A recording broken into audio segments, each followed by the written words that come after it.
Bueno, buenos días a todos. Muchas gracias por estar aquí en esta mesa después del café, que pensamos que puede ser una mesa muy interesante. De hecho, la sección de insuficiencia cardíaca, pues yo creo que es el tercer año como mínimo consecutivo, lo estábamos comentando, que mantiene este hueco para una mesa dirigida a nuevos dispositivos. También ha sido uno de los temas más candentes en el Congreso Europeo de Viena de Insuficiencia Cardíaca reciente. Yo soy Ramón Mover, cardiólogo del Hospital Clínico, y Cristina Juanes, cardióloga del Hospital de Belvitge. Y pues vamos a presentar, en primer lugar, al doctor Nicolás Manito, también del Hospital Universitario de Belvitge, que nos va a hablar de la monitorización hemodinámica ambulatorio en la insuficiencia cardíaca crónica, si estamos preparados o no para su uso. Adelante, Nicolás. Muy bien. Buenos días. Muchas gracias a la organización por darme la oportunidad de seguir hablando de este tema. Como se ha dicho, creo que es muy interesante y que, sobre todo, he de dejar claro que todavía, al menos en España, que yo sepa, no tenemos experiencia práctica. Por lo tanto, será una propuesta para poder implementar en nuestras unidades de insuficiencia cardíaca. Como todo cardiólogo que se dedica a insuficiencia cardíaca, tenemos que tener muy claro que lo que tenemos que tener como objetivo es reducir la hospitalización, porque la hospitalización comporta un empeoramiento del pronóstico de los pacientes. Por tanto, repetidas hospitalizaciones van a poner al paciente cada vez más en riesgo de muerte y, por lo tanto, tenemos que implementar estrategias para reducir este tipo de eventos. Sabemos también perfectamente que, lamentablemente, cuando los pacientes marchan del hospital, muchos de ellos todavía siguen congestivos y algunos de ellos presentan una congestión muy severa, y algunos de los que se han descongestionado, al cabo de 60 días, prácticamente vuelven a estar a igual que cuando salieron del hospital. Por lo tanto, digamos, no tenemos que esperar a que el paciente esté realmente congestivo, porque este paciente es el que ya directamente va a ir al servicio de urgencias. Tenemos muchos métodos para evaluar la congestión, unos más sensibles que otros. Los no invasivos, realmente no hay ninguno de ellos que haya demostrado con suficiente potencia su utilidad. Pueden ser, desde el punto de vista, digamos, práctico, sugerentes para que realmente podamos hacer pruebas más concluyentes, pero posiblemente necesitamos unas estrategias que sean más consolidadas, más sólidas y que tengan más experiencia. Yo me voy a enfocar sobre todo mucho más que hablar de no invasivas, sobre todo en el tema invasivo, especialmente en aquellos dispositivos que van a medir la presión pulmonar y dispositivos que van a medir la presión en la aurícula izquierda. Este artículo me gusta mucho porque un poco refleja la importancia que hoy día tenemos en la cardiología, y es el hecho de tener que ser conscientes de que la insuficiencia cardíaca es una enfermedad progresiva. Muchas veces el paciente no es consciente de ello y muchas veces llega a la consulta supuestamente estable, pero ese paciente probablemente tiene congestión y no la estamos detectando. Y lo que se propone desde este artículo es que tenemos que buscar en estos momentos estrategias, técnicas que detecten que el paciente realmente está congestivo y poder instaurar de forma precoz tratamientos que reduzcan la congestión. Esta es una gráfica muy clásica. En el fondo, lo que viene a demostrar es que cuando el paciente ya está llegando a la hospitalización, es cuando el paciente tiene síntomas, pero precisamente es la fase en la cual prácticamente el paciente va a estar ya casi acudiendo al hospital.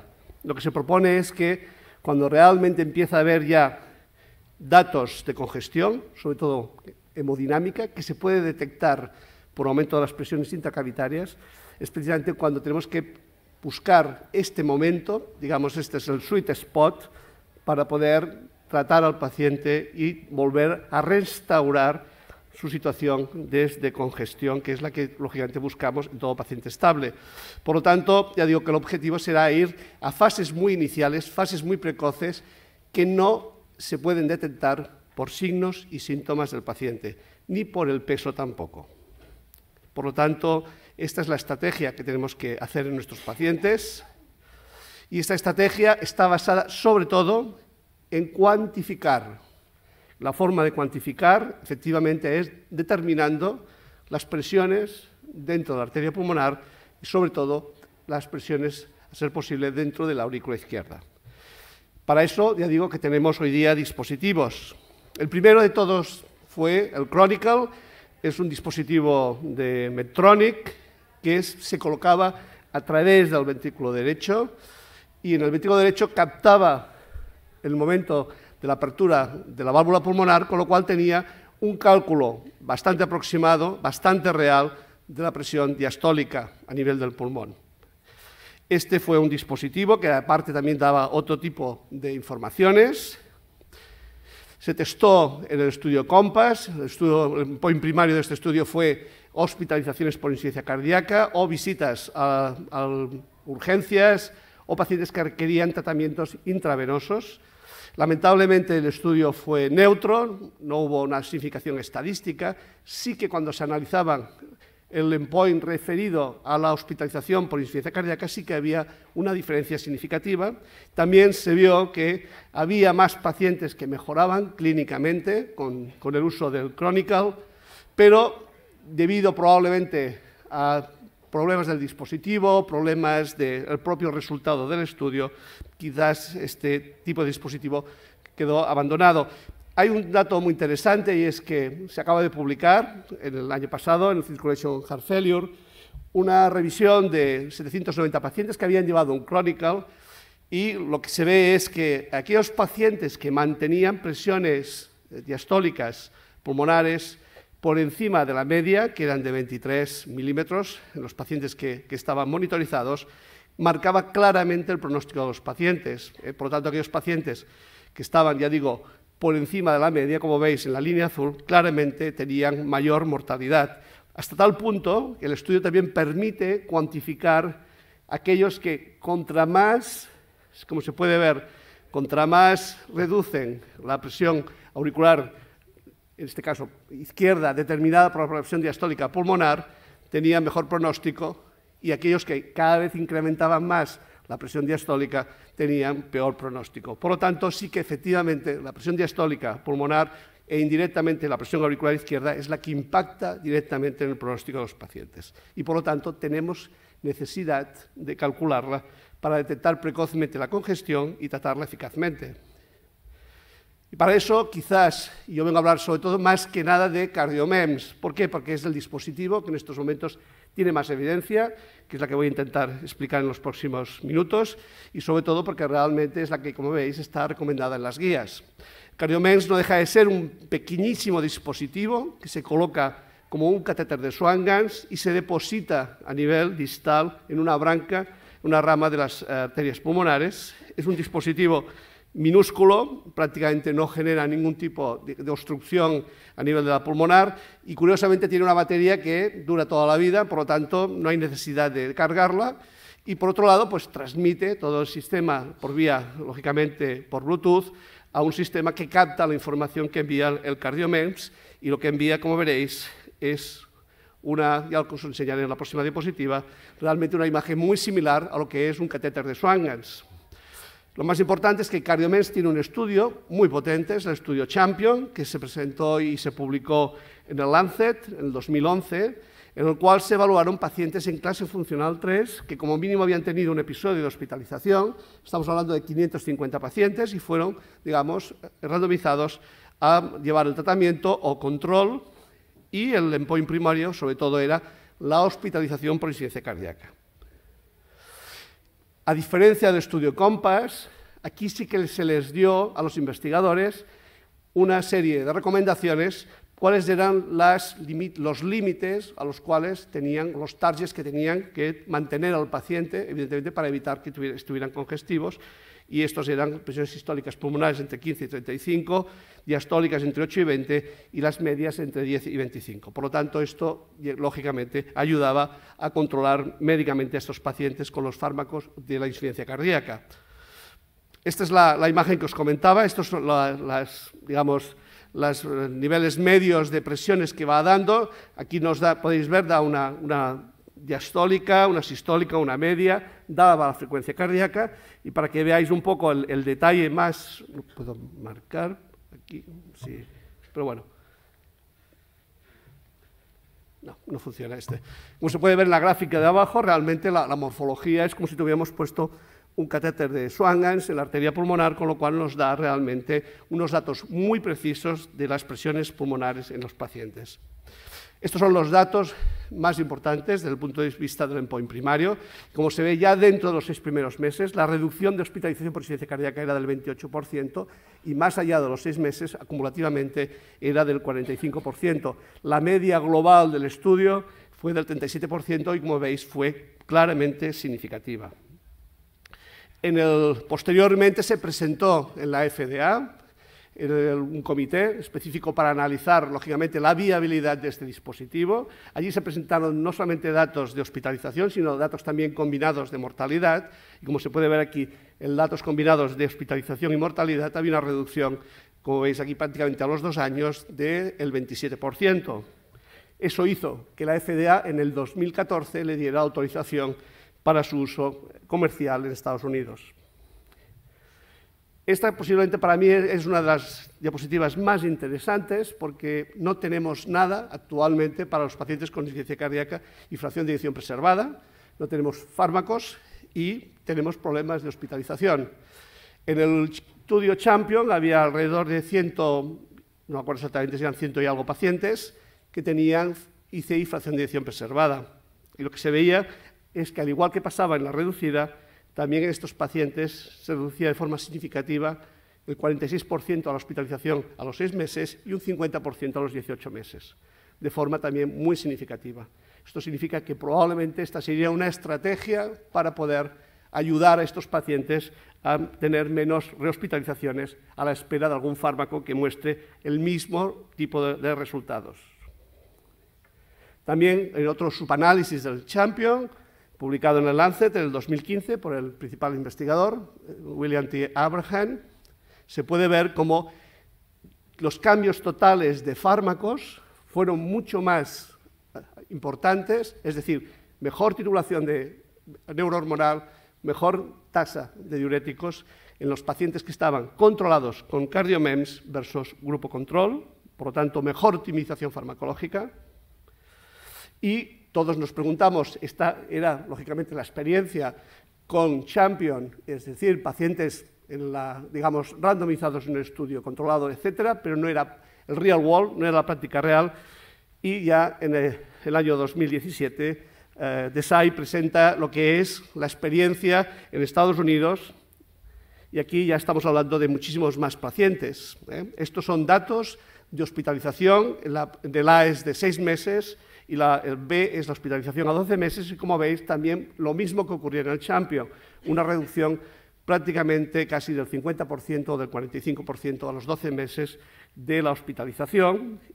Y posiblemente lo más interesante, fijaros, la tasa de hospitalización relacionada con insuficiencia cardíaca pasa de 1.000 eventos a 381 posimplante, y lo que es muy importante, y como veis, son datos de costes. La reducción de costes preimplante relacionada con la insuficiencia cardíaca son $12.000, postimplante, el coste de la insuficiencia cardíaca en estos pacientes sería alrededor de $4.000, tanto a los 6 meses como a los 12 meses.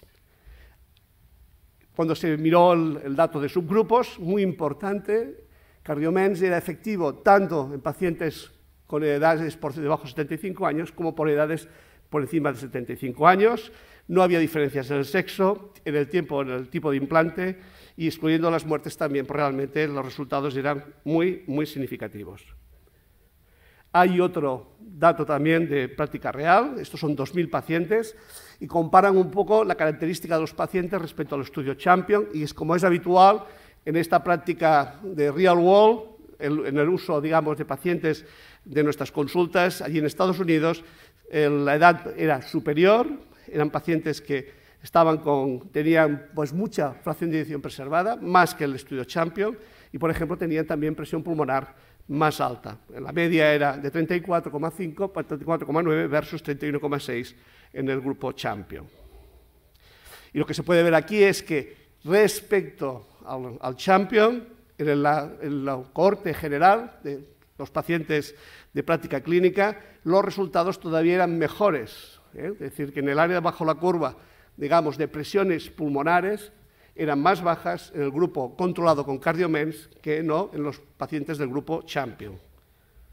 y esto era igual, ya fuera la fracción de eyección por debajo o por encima del 40%, o ya fuera igual hombre o mujer. Por lo tanto, realmente en la práctica real se reproducían de forma significativa y probablemente de forma más importante los resultados del estudio Champion.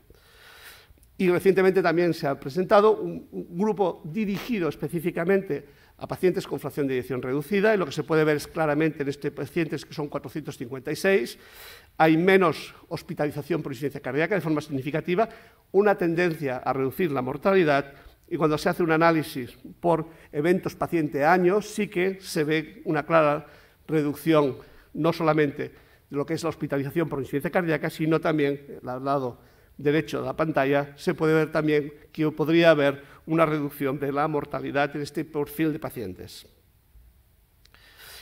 Si hablamos de seguridad, pues lógicamente conforme se van implantando cada vez más CardioMEMS, tenemos más datos de seguridad y ya se llevan implantados más de 5.500 CardioMEMS, lógicamente en Estados Unidos, ya digo que en España no tenemos experiencia, se han reportado un 2,8% de efectos adversos, que cualquier efecto adverso, como veis, conforme se han ido implantando, han ido aumentando, pero efectos adversos graves, que son mayoritariamente la lesión de la arteria pulmonar o hemoptisis, prácticamente están estabilizados, probablemente explicando una meseta por experiencia de los grupos que están implantándola, igual que pasa con la mortalidad de cualquier causa relacionada con el implante de CardioMEMS. Hay un estudio alemán en marcha, de lo que hay en estos momentos, para ver la efectividad, pero sobre todo la seguridad. Este estudio se llama MEMS Heart Failure e intentará incluir más de 230 pacientes. Y luego hay otro estudio que también está en marcha, que es para ver si con el uso de CardioMEMS se puede optimizar mejor el tratamiento, y sobre todo también el endpoint primario es un endpoint más duro. Hay hospitalización y mortalidad por todas las causas o necesidad de tratamiento diurético. Es decir, que habrá más resultados de CardioMEMS en el futuro. Con todo ello, pues las guías del 2016 le dieron una recomendación 2B, especialmente por el estudio Champion, especialmente para prevenir hospitalizaciones por insuficiencia cardíaca o recurrentes hospitalizaciones por insuficiencia cardíaca, y yo creo que esto hizo realmente darle más importancia a este tipo de monitorización. Y como dice su principal investigador, W.T. Abraham, hay que cambiar, hay que pasar de una acción reactiva delante del paciente que tiene congestión a una acción proactiva, que sería ir por delante en la detección de los pacientes que tienen aumento de presiones pulmonares, y eso obligaría, lógicamente, a optimizar el tratamiento farmacológico. Por lo tanto, sí que esto puede cambiar la práctica clínica rutinaria con nuestros pacientes. Importante es siempre datos de coste-efectividad. Hay 3 estudios potentes, además recientemente publicados, todos ellos hablan a favor del coste-efectividad. Este es el último que se ha presentado, en el cual se ve que el coste-efectividad va mejorando a lo largo de los años conforme está implantado CardioMEMS. Aún así, el ICFER y los cuales son relativamente altos, por lo tanto, para Estados Unidos, como estamos comentando con el doctor Gonda, todavía es eficaz o coste eficaz. En España todavía es caro, y sobre todo teniendo en cuenta que su coste, como se puede ver aquí, puede ir desde los $15.000 a los $26.000. Solamente comentar que hay otros dispositivos, como el HeartPod, en el cual lo que hace es colocar, y aquí se verá mejor, un sensor que se pasa a través del septum interauricular. Este sensor capta la presión de la aurícula izquierda y se transmite a un sistema, lógicamente, de registro de la presión pulmonar. Este dispositivo se evaluó ya hace unos años, en el 2010, en el estudio Homeostasis, en el cual la evolución se veía a lo largo de los meses, que sí que efectivamente bajaba la presión capilar pulmonar de forma significativa, aumentaba el índice cardíaco y los pacientes mejoraban también de clase funcional. Pero el estudio más potente, que es el estudio Laptop, que se presentó en la Heart Failure Society of America en el 2016, lo que ocurrió fue que realmente el endpoint primario fue neutro. Cuando cambiaron el endpoint primario y aplicaron el endpoint primario del Champion, sí que les salía significativo, como sale en esta gráfica. Ojo que esto es, lógicamente, una evaluación post-hoc, pero aún así el comité de seguridad del estudio lo paró por futilidad y por complicaciones. Por lo tanto, esta vía, digamos, está muerta. Y quizás lo que hay todavía es un dispositivo que es israelí, que es el VLab, que se presentó también en París el año pasado en la Heart Failure, y en este caso pues, también es muy parecido al sistema que es el que se evaluó en el laptop, y también de momento no tenemos más que pocas experiencias en pacientes individuales. Finalmente hay un sistema que es el Titan, que es, como veis, un dispositivo también muy pequeño que se implanta durante la cirugía cardíaca en pacientes en los que se les ha implantado una asistencia ventricular mecánica de larga duración, y eso permite que cuando nosotros aumentamos las revoluciones del paciente que tiene una asistencia ventricular, vemos cómo las presiones de la aurícula izquierda bajan gracias a que determinamos esas presiones mediante este dispositivo.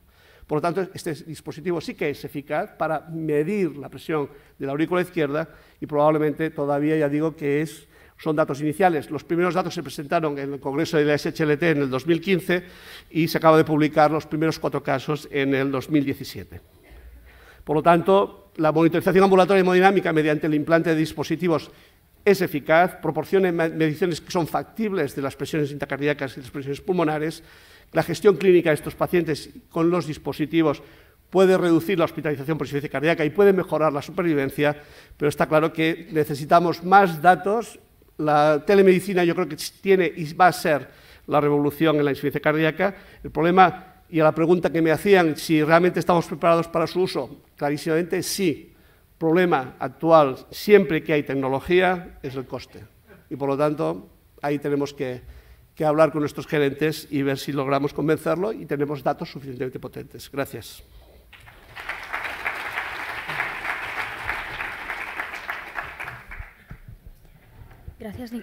Gracias, Nicolás, por esta maravillosa revisión. Dejaremos las preguntas para el final. Pasamos al siguiente ponente, que es el profesor Eduardo Gronda. El profesor Gronda es un cardiólogo responsable de la unidad de cardiología y de investigación en el Instituto di Ricovero e Cura a carattere scientifico en Sesto San Milano, en Milán. Y es experto en la estimulación de los vasoreceptores carotídeos. Nos va a hablar del Carotid Baroreceptor Stimulation in HFrEF, Development and Future of a Promising Therapy. So welcome to Toledo, Professor. Thank you very much for your kind introduction, and I wish to thank the Heart Failure Working Group of Spain Cardiology Society for this kind of invitation. I'm really honored to be here. Let's move to the topic.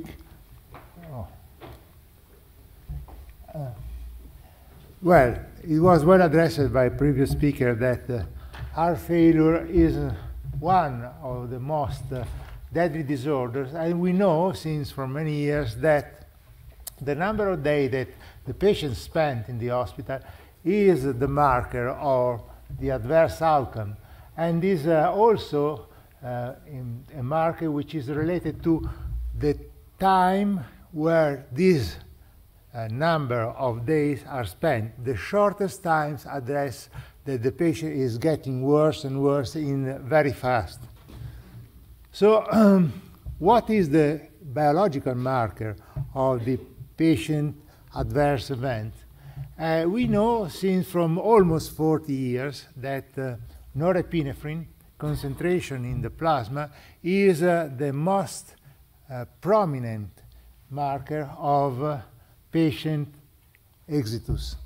And this is a message that was provided by Jay Cohn with a very important study that still remain the cornerstone of our understanding about the progression of heart failure, because norepinephrine is the end product of the sympathetic activity, and therefore the beast that we have to treat is the overactivation of the sympathetic system. And we tried in the last years to do many studies in order to put the beast behind the bars. And we tested the reninal denervation, we investigated the vagal nerve stimulation, and the carotid baroreceptor stimulation. Now, how is today the situation?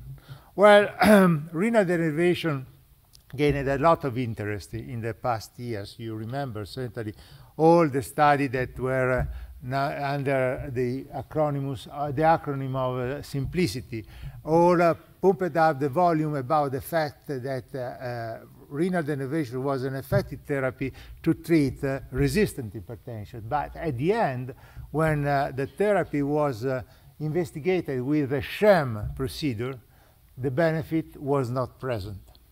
And also, we performed the SimpliciT-HF study in a patient with moderate kidney impairment and systolic heart failure.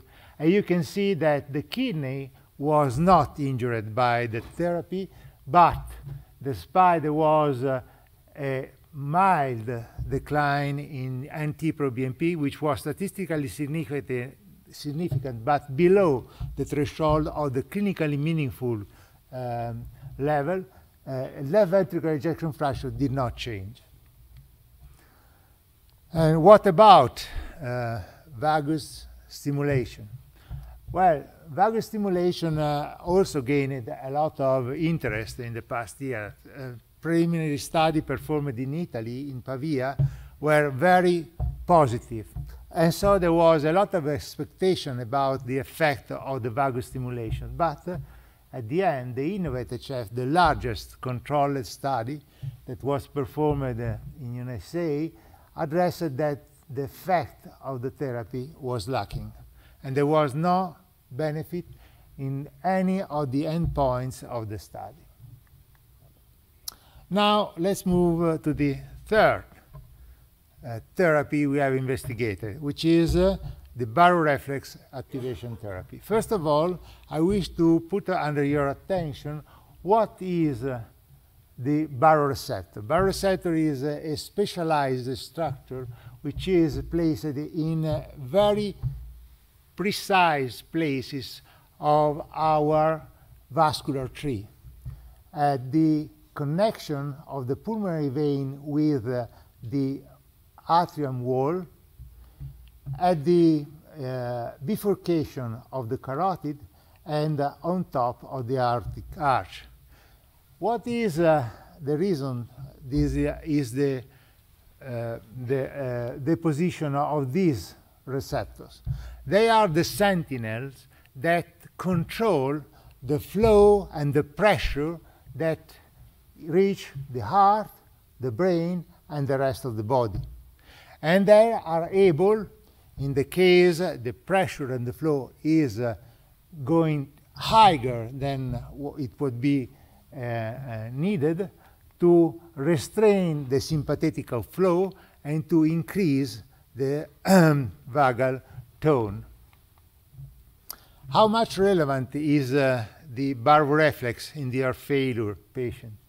You see, this study that was from Maria Teresa La Rovere addressed clearly what is the relevance in the heart failure patient. Patients with preserved baroreflex have a quite distinct better prognosis in comparison to patients that do not have a preserved baroreflex sensitivity. And what is important is that this bad outcome is present whether or not beta blockers are in place. And it is important to restore the baroreflex response. Look at this data. These are a group of patients that underwent sustained training after acute decompensation, and they restored the baroreflex sensitivity. The other group of patients were not able to restore or did not undergo an intensive training. So they remain with a low sensitivity. And look how bad is the outcome. What is the difference between the stimulation of the vagus nerve and the stimulation of the baroreflex? Look at this data. The three studies that have been performed in the recent past addressed a very important aspect: CardioFit, ANTHEM, and NECTAR. In CardioFit, where INNOVATE-HF was the study, you see that the frequency of stimulation is low, but the amplitude, that means the energy that is delivered, is quite high. At the opposite, in the NECTAR, the frequency of stimulation was high, but the energy delivered was very low. In the middle, the ANTHEM. An important aspect that I want to submit to your attention is the fact that in the CardioFit study, better trends on patients was noticed in those that were not candidate to CRT. Now, looking at the BAT therapy, it really presents a significant difference about the way the stimulation is performed. The energy delivery is almost twice than the usual energy delivered in the vagus stimulation, and the frequency is much higher. We decided to test this therapy in a preliminary study that was designed in Milano. We decided to study New York class 3 patient with a low ejection fraction, with a moderate kidney impairment, but not receiving cardiac resynchronization, and not receiving cardiac resynchronization because they didn't have indication to resynchronization. We decided to stabilize the patient and then to perform the implant. And before to activate the therapy, we tested the MSNA, muscular sympathetic nerve activity, after 1 month, after 3 months, after 6 months from the implantation. So we have a baseline measurement of the sympathetic activity. We repeated the measurement of the sympathetic activity 3 times more after the implantation. And these are the data. You see, there was an immediate drop in the muscular sympathetic nerve activation, and a further drop at 3 months, and then the level remained stable. At the same time, we were able to detect the restoration of the sensitivity of the baroreceptor. Interestingly, more interestingly, the restoration of the baroreceptor was coupled in some way with a striking decline in the number of days that the patient spent after implantation in the hospital because of the compensation.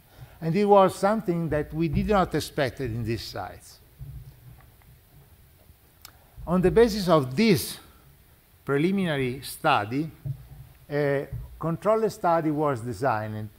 And the aim of this control study was to confirm that the implantation was safe, and it was safe. There was a rate of success which was up to 97% of implant, which means a very high safety for this device. And the study was specifically designed to verify the efficacy of the baroreflex activation therapy on 6 variables that all are tightly related to the heart failure outcome. New York functional class, Minnesota living with heart failure quality of life score, 6-minute walk distance, serum biomarker, SNT-proBNP, left ventricular ejection fraction, and days spent in hospital because of heart failure exacerbation. This is the patient population that was enrolled in this study. And I want to put under your attention 2 aspects. The population are similar, and there are no statistically significant difference in this group of variables, but patients that receive a BAT had much higher NT-proBNP concentration and had a much higher number of days spent in hospital. So they were not better than the control arm. And if you see, the other point is that this group received higher daily diuretic dose. And interestingly, this is the most important result. In the treated group, there was a statistically significant decrease in the NT-proBNP concentration. What is relevant is that all the variables that have been tested moved toward the favor of the therapy, addressing that there is a concordant action in favor of a change that is that address a better response of the patient to the treatment. And you see there was an improvement in New York, in the quality of life, in the 6 minutes of walk, but relevantly, the anti-proBNP decline was coupled with a significant decline in the number of days spent in the hospital. There is a question that at the time needed to be answered. Do we have a specific subpopulation that could be a better or a worse responder to the therapy? And this was a question that was a pre-specified study endpoint.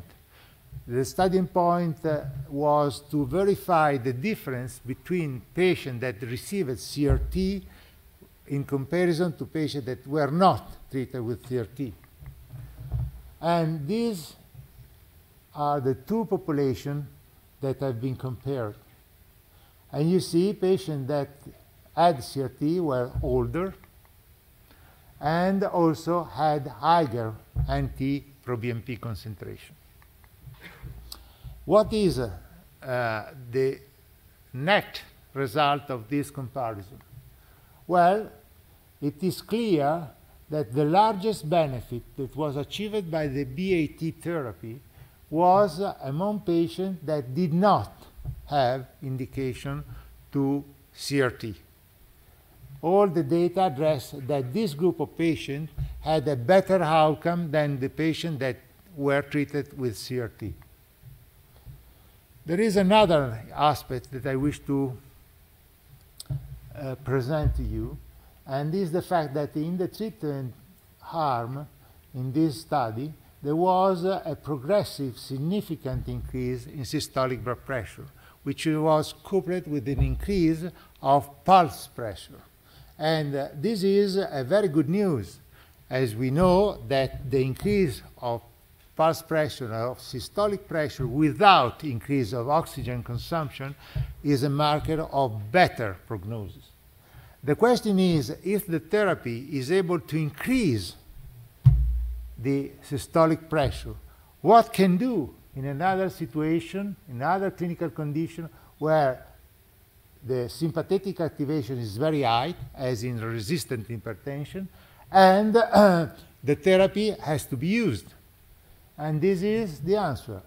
The therapy is able to decrease significantly the systolic and diastolic blood pressure and to maintain this effect along the long-term follow-up, addressing that the therapy is able to rebalance the system and to put the system in the way to control different conditions in the proper way. Once more question, is this therapy durable in the heart failure subjects? We try to provide this answer by recalling the patient that we enrolled in the first study, and we repeated the BAT measurement at 21 months and 32 months, and you can see that the value of the MSNA after 42 months of therapy is comparable to the one that they had at 6 months and to the one that is present in a control group of normal subjects. So we say heart progression poses the need to find treatments to regain control of the sympathetic nervous system, and this seems the case. And this benefit was coupled with a persistent in the decline in the number of days spent in the hospital after the implantation. So in conclusion, but that means BAT is effective in restraining the sympathetic activity, and we have seen how rapid, how fast it occurs, is effective in restoring the baroreflex function, and we have seen that it is coupled with an improvement of the clinical outcome, and therefore in decreasing hospitalization. And is able to rebalance the sympathetic activity by increasing the systolic pressure in systolic heart failure and in decreasing blood pressure in subjects with resistant hypertension. Thank you very much for your attention.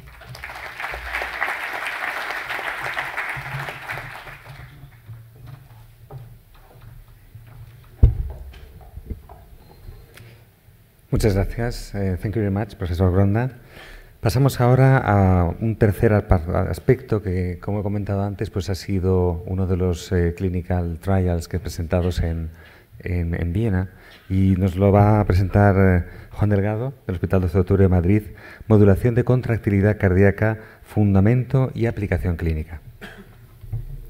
Muchas gracias, queridos compañeros. Buenos días a todos. Vamos a hablar de una terapia que se presenta como novedosa para el paciente con insuficiencia cardíaca y que yo creo que tiene un hueco en algún grupo de pacientes, y eso es lo que les voy a tratar de contar. ¿Qué es exactamente la modulación de la contracción cardíaca?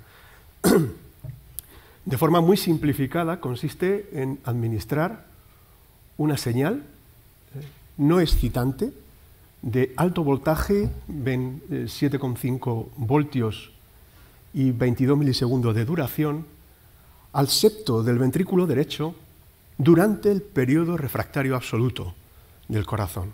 Por tanto, es exactamente lo que ven reflejado en la gráfica de abajo, cómo durante el periodo refractario absoluto se produce la administración de esta energía.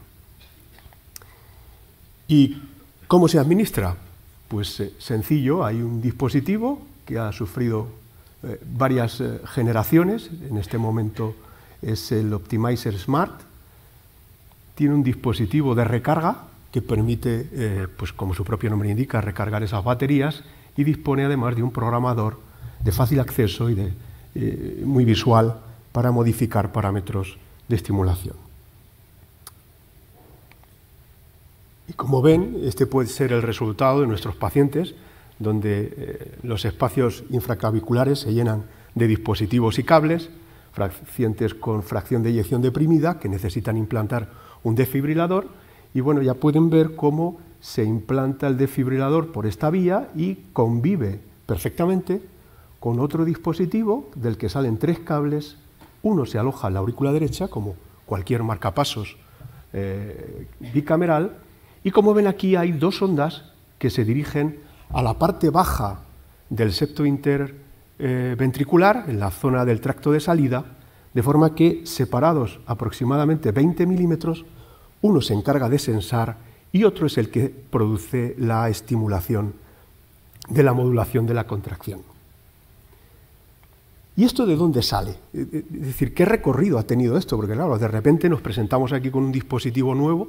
¿Qué racional tiene todo esto en el paciente con insuficiencia cardíaca? Bueno, esto tiene un recorrido ya de más de una década. Esto no empieza de cero, que a alguien se le ocurre.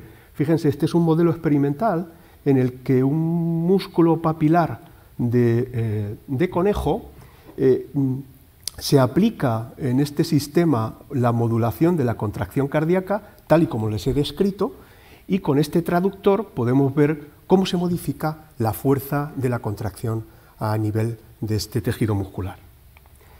¿Y qué vemos? Bueno, pues vemos lo que ven ustedes reflejado aquí abajo, que la estimulación catódica tiene efectos negativos en cuanto a la fuerza de contracción, pero fíjense aquí cómo la estimulación anódica ya desde la primera descarga inicia un incremento en la fuerza de contracción de ese tejido muscular, hasta que 5 o 8 latidos después alcanza un estado meseta, y una vez que cesa la estimulación, más o menos 8 o 10 latidos, la fuerza de contracción vuelve a su situación basal. ¿Y esto cómo se produce? Bueno, pues vamos a ver cómo se modifica todo ello. En primer lugar, si administramos verapamil y modificamos la situación con un bloqueante de los canales del calcio tipo L, lo que ocurre es que se modifica totalmente la acción de la modulación de la contracción cardíaca, es decir, está mediado de alguna manera por las corrientes del calcio. ¿Y de dónde se mueve ese calcio? ¿Solamente esto actúa a través solo del bloqueo de los canales del calcio? No.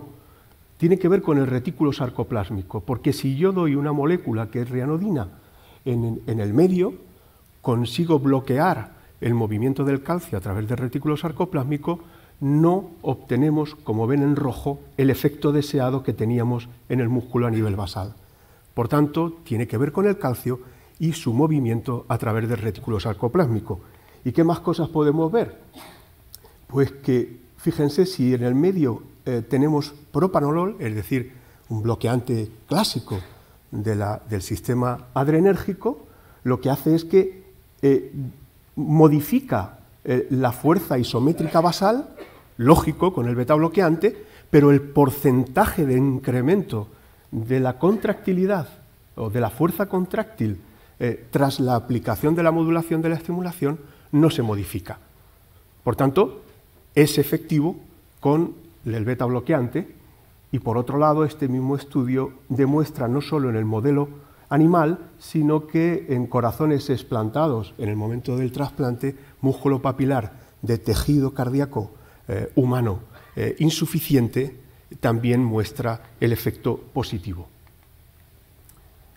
Un aspecto más interesante, este es otro modelo animal en el que el modelo utiliza la terapia de la modulación de la contracción cardíaca en perros en concreto, y vean cómo es interesante comprobar que analizando el consumo miocárdico de oxígeno no se producen modificaciones.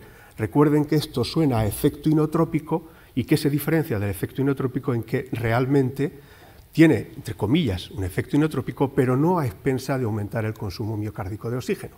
Y por tanto, esto es relevante porque a todos los cardiólogos se nos pone un poco el pelo de punta cuando hablamos de inotropismo positivo.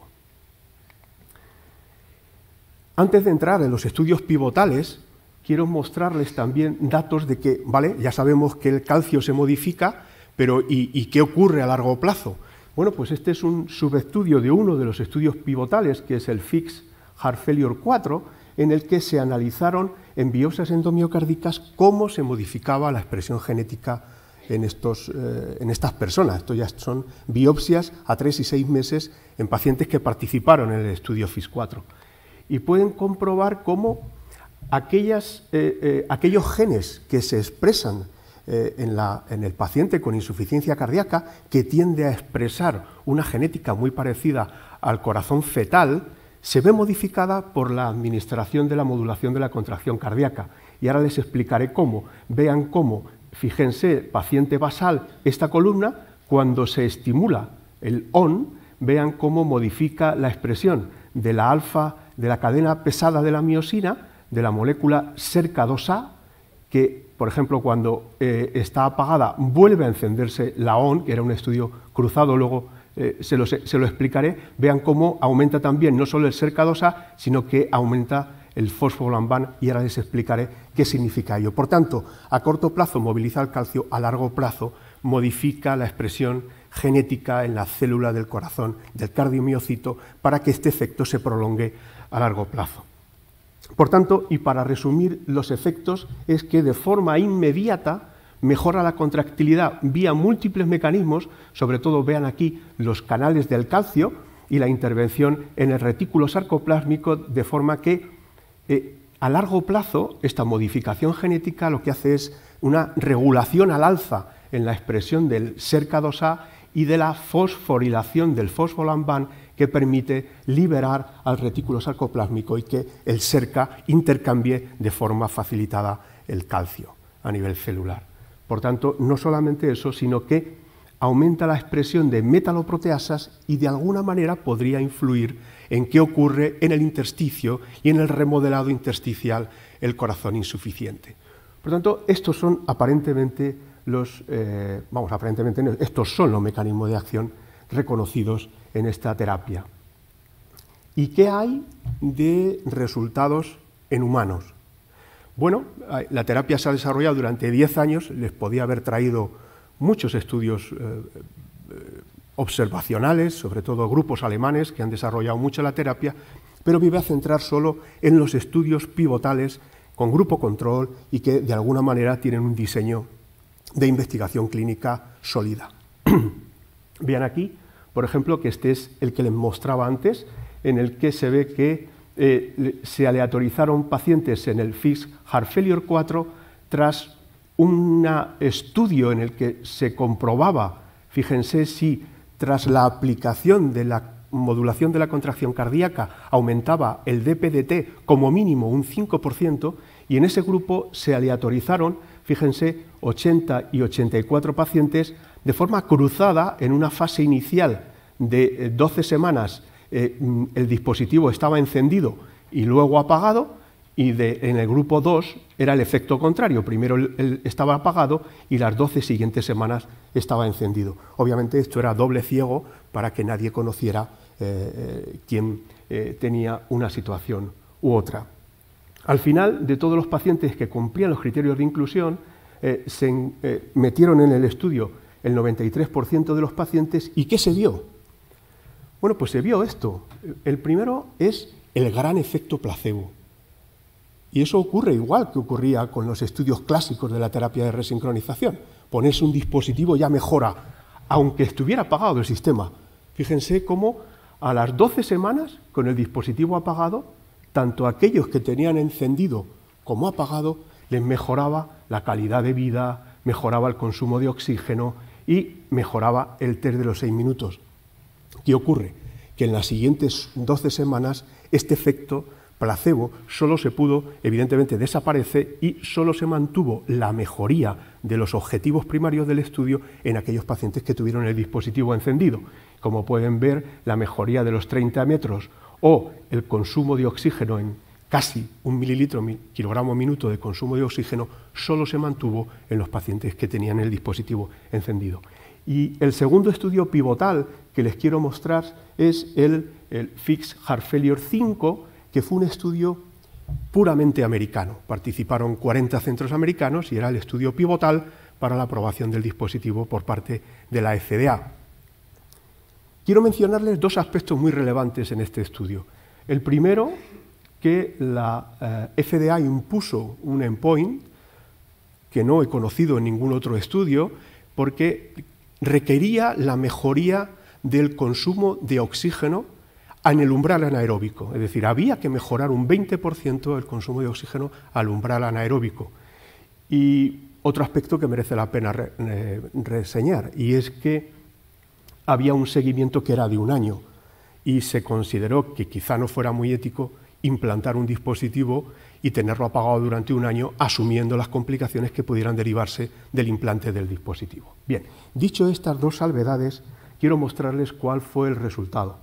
Bueno, el resultado fue que el objetivo primario, es decir, mejorar el consumo de oxígeno en el umbral anaeróbico, no fue positivo, no salió adelante, aunque sí que es verdad que el grupo tratado tenía una mejor calidad de vida, mayor porcentaje de pacientes habían mejorado más de un nivel su clase funcional y el consumo pico de oxígeno había mejorado en el grupo tratado respecto del grupo control. Por tanto, hay una mejoría ciertamente objetiva, pero desde luego no cumple el objetivo primario que se le había impuesto por parte de la FDA. Pero fíjense que había un objetivo que estaba preespecificado.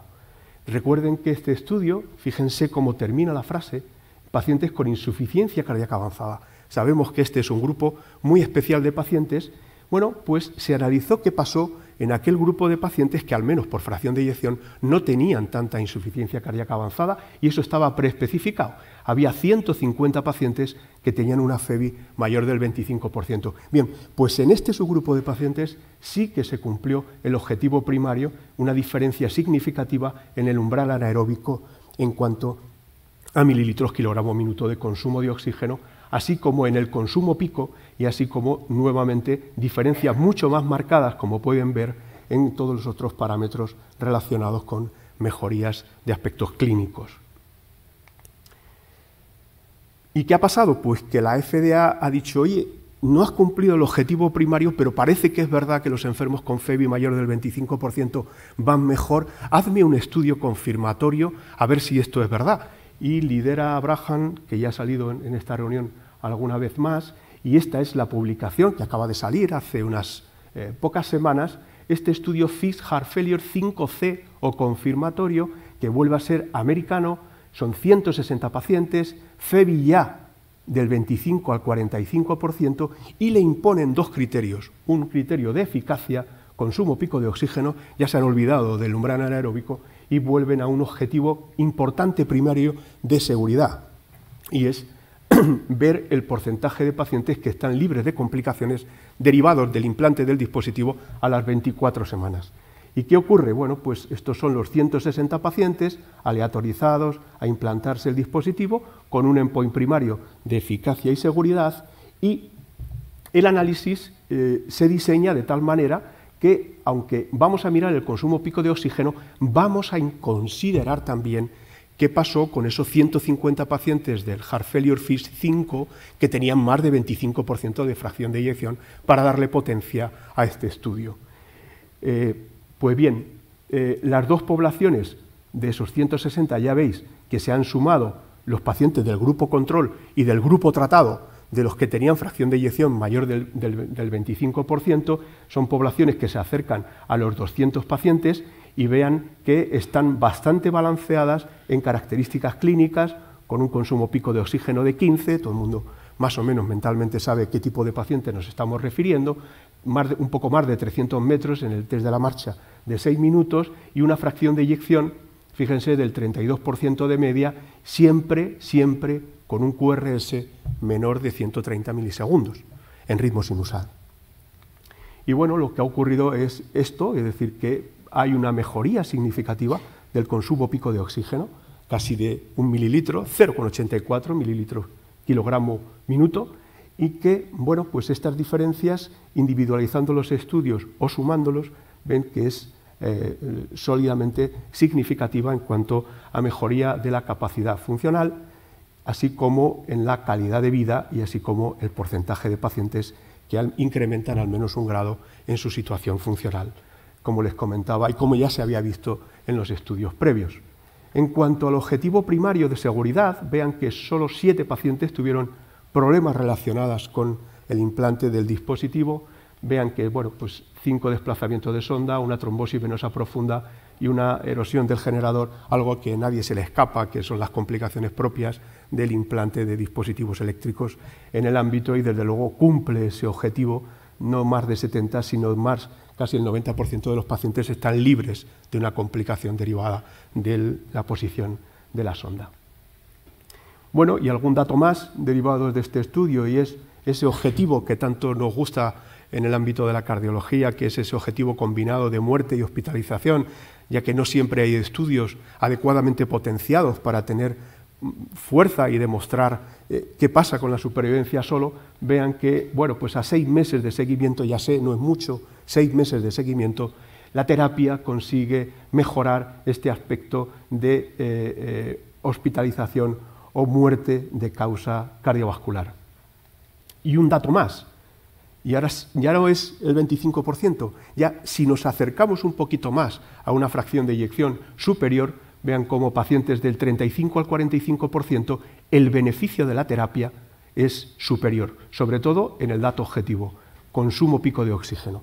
Por tanto, la terapia parece ser más eficaz a medida que mejora la fracción de eyección y nos alejamos de la insuficiencia cardíaca avanzada, incluso aproximándonos a esa nueva clasificación del mid-range heart failure.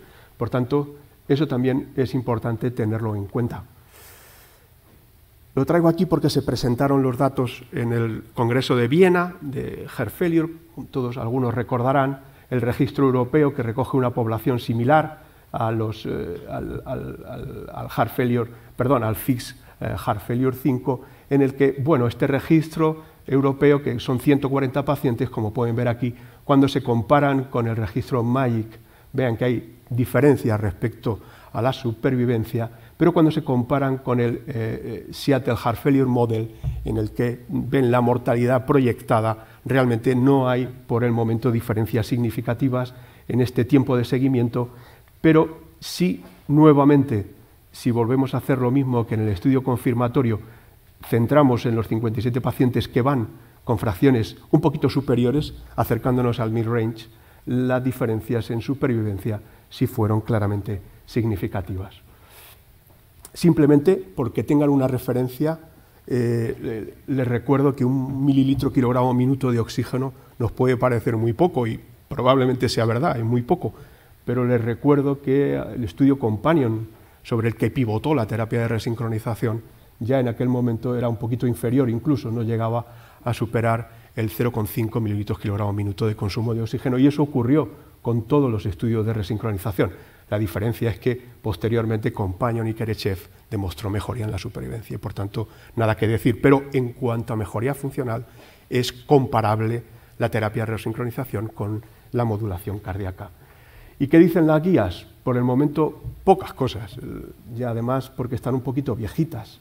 Estamos hablando de las guías de arritmias, del colectivo de los compañeros de arritmias, vean 2014, en el que bueno, pues, hablan de la mejoría funcional y que echan de menos en endpoint más duros, porque bueno, pues en ese momento no se disponía de ellos, y un poquito más recientes las guías de la Sociedad Europea, en este caso del grupo de insuficiencia cardíaca, sí contemplan bueno, que se puede considerar en pacientes seleccionados que tengan insuficiencia cardíaca el implante de un dispositivo que ya está en el mercado y que se está usando en otros países con una cierta liberalidad.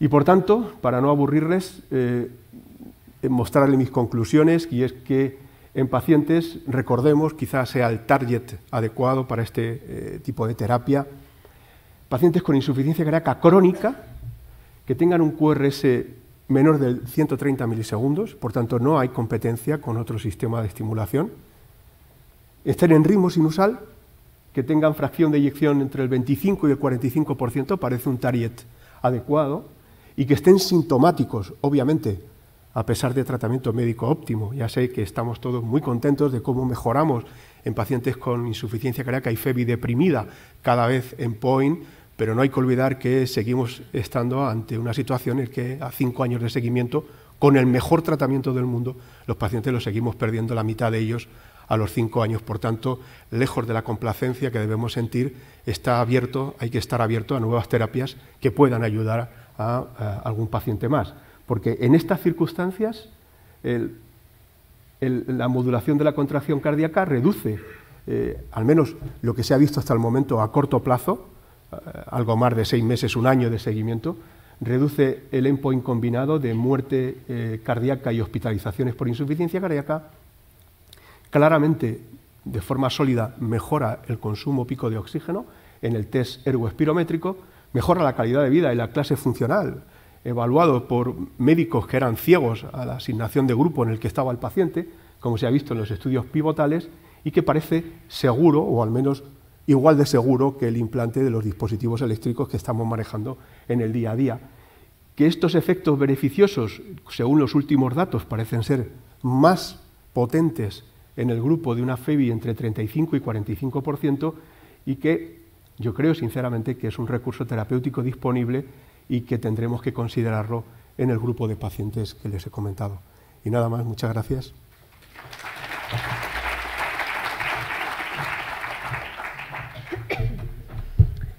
Gracias, Juan. No sé si hay alguna pregunta de la audiencia. Tenemos unos 10 minutos para hacer preguntas. Bueno, mientras os animáis, yo quería empezar a preguntar sobre todo al doctor Manito, porque realmente los datos que hemos visto de vida real del CardioMEMS son bastante impresionantes. Entonces, a mí me gustaría conocer un poco más cuál es la logística que hay detrás de este dispositivo a nivel del paciente y del equipo sanitario. Es decir, en qué punto entra el paciente a ajustarse el diurético y qué hay a nivel hospitalario para tratarlos. Es un sistema bastante muy parecido, podríamos decir, a lo que puede reportar hoy día un TRC, un DAI, es decir, realmente hay una transmisión electrónica de datos, hay un software que permite la recogida del mismo, y hay una transmisión prácticamente casi continua de los datos por parte del CardioMEMS. Por lo tanto, esto es prácticamente cuando uno llega, como pasa con los dispositivos del TRC o el DAI, cuando llega a la oficina puede ver qué datos, cuál es el perfil de la presión pulmonar del paciente, y a partir de aquí, como están marcados los targets de presión pulmonar, En todo caso, el clínico que está evaluando estos datos puede realmente llamar al paciente y decir, bueno, hay que subir el diurético o a lo mejor hay que ajustar los vasodilatadores. Desde el punto de vista de lo que es la implante, lo que se lee o lo que comentan es que es relativamente fácil, no es especialmente complicado, y sobre todo lo que se ha mostrado en las tasas de complicaciones, que sobre todo sería especialmente el tema de hemoptisis o lesiones en la arteria pulmonar, realmente son muy bajos, con lo cual yo creo que de entrada da la sensación de que el problema principal que tenemos en estos momentos es que realmente el coste haga que no podamos aplicarlo. Pero para mí los datos son muy impactantes y sobre todo son mucho más impactantes en el grupo de pacientes con fracción de eyección preservada, donde efectivamente lo único que tenemos son los diuréticos. Por lo tanto, si combináramos la cardiac contractility modulation de los pacientes que ha comentado Juan Delgado con el CardioMEMS, podría ser una de las estrategias de tratamiento. Nicolás, perdona, ahondando en lo que estás diciendo, estoy completamente de acuerdo en el tema del coste, pero ¿no crees que además es un poco el tema de la gestión del paciente? Es decir, ¿podemos poner este dispositivo un poco al alcance de las unidades de insuficiencia cardíaca o programas en general cuando a lo mejor no tenemos un sistema de gestión, me refiero, del paciente? O sea, que yo creo que no solamente es un tema del coste, si costase menos, no sé hasta qué punto todo lo que genera, pasa igual con la telemedicina, ¿no? Todo lo que genera enfermería que controle todo este proceso, ¿cómo lo ves? Está claro que conforme hay más dispositivos, esto nos obliga a tener mucha mejor gestión de la insuficiencia cardíaca. Probablemente, yo creo que en estos momentos sí que efectivamente quien tenga que comenzar con CardioMEMS tendrá que ser una unidad de insuficiencia cardíaca que la tenga bien estructurada, que tenga enfermería, que tenga médicos, porque claro, lo importante es que si tú estás transmitiendo una presión pulmonar de forma continua, tiene que haber alguien que vaya leyendo de forma continua también esos resultados. Entonces, la cuestión es que el problema no es el CardioMEMS, el problema, como tú dices, que tenemos que gestionar mejor la insuficiencia cardíaca en nuestro país y sobre todo tenemos que tener organización. Cuando te organizas es mucho más fácil poder recibir tecnología. Y yo creo que lo que dices perfectamente es cierto, es decir, la tecnología tiene que ir asociada a organización. Lo que no puede ser es que todo el mundo empiece a colocar CardioMEMS porque realmente no tendría sentido. Bueno, y en esta línea quizá afinar un poco más las indicaciones de las guías, porque quizá el momento de un CardioMEMS no es el primer ingreso, sino que es el momento de entrar el paciente en un programa de insuficiencia cardíaca, y todos aquellos pacientes que sean más refractarios, con más reingresos, donde realmente no tenemos nada más que hacer, quizás es el paciente que más se va a beneficiar de un dispositivo. Las guías enfocan sobre todo al paciente con ingresos recurrentes. Probablemente ese es el perfil de pacientes que se puede poner al CardioMEMS. Y si uno calcula, el coste de un ingreso en este país son alrededor de 6.500 euros. Nada más un paciente que haya hecho 3 ingresos hospitalarios es el coste del CardioMEMS. El problema probablemente es no solamente el coste de implantarlo, sino el mantenimiento que significa una persona, lo que decíamos, ¿no? Que él tiene que leerlo, que tiene que llamar al paciente, ¿no? Para eso tiene que haber una enfermera, etcétera.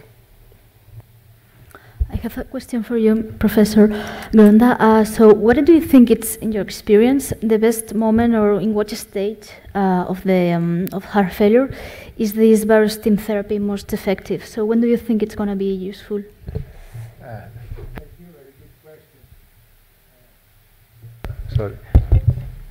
Very good question.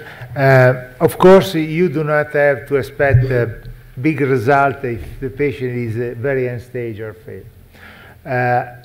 The idea is that if you have a patient that is currently treated by guideline-directed medical therapy and is still relapsing with a failure, then he needs probably something more. And what we found is that by using a special attention in managing the patient before the implantation, so I want to review a bit the previous session where you spoke about the diuretic therapy.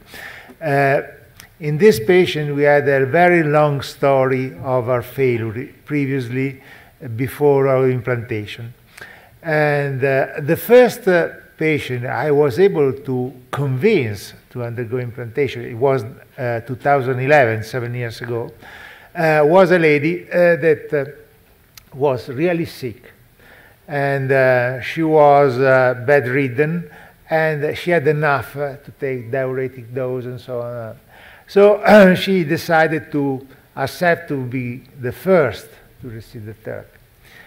She was a 70 years old lady with non-ischemic heart failure. That is an important aspect. We implanted this lady after we treated her with limiting the daily diuretic dose and limiting the daily salt intake.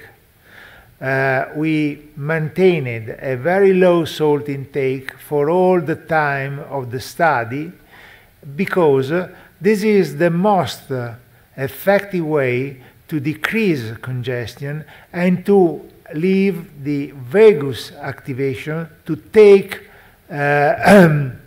control of the system. If you add the sodium in the daily intake, the activation of the sympathetic drive goes up, and is brutally the effect that you may have to face. So you need to increase the diuretic and so on.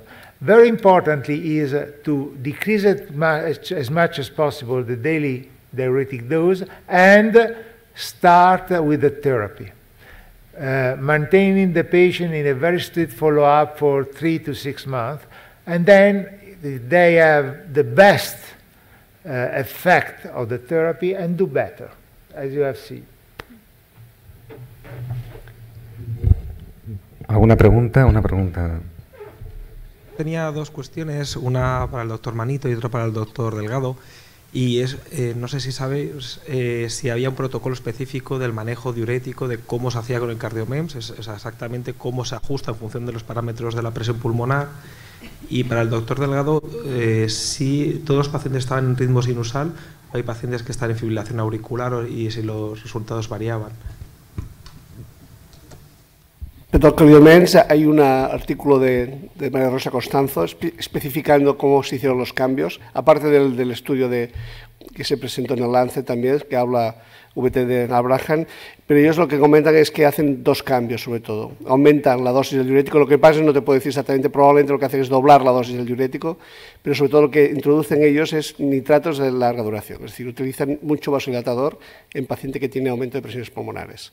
Por lo tanto, yo creo que es la estrategia que ponen en el artículo de que realmente lo que es el manejo, se supone que estos pacientes ya están optimizados con el tratamiento neurohormonal, es decir, que están con sus beta-bloqueantes, su IECA, y lo que hacen es probablemente aumentar progresivamente las dosis de diurético o doblar las dosis de diurético y añaden nitratos en estos pacientes, que es un poco lo que hemos hecho también nosotros a veces, la combinación, sobre todo nosotros lo que utilizamos en estos pacientes es la combinación de inhalación de nitratos, más para bajar la presión pulmonar.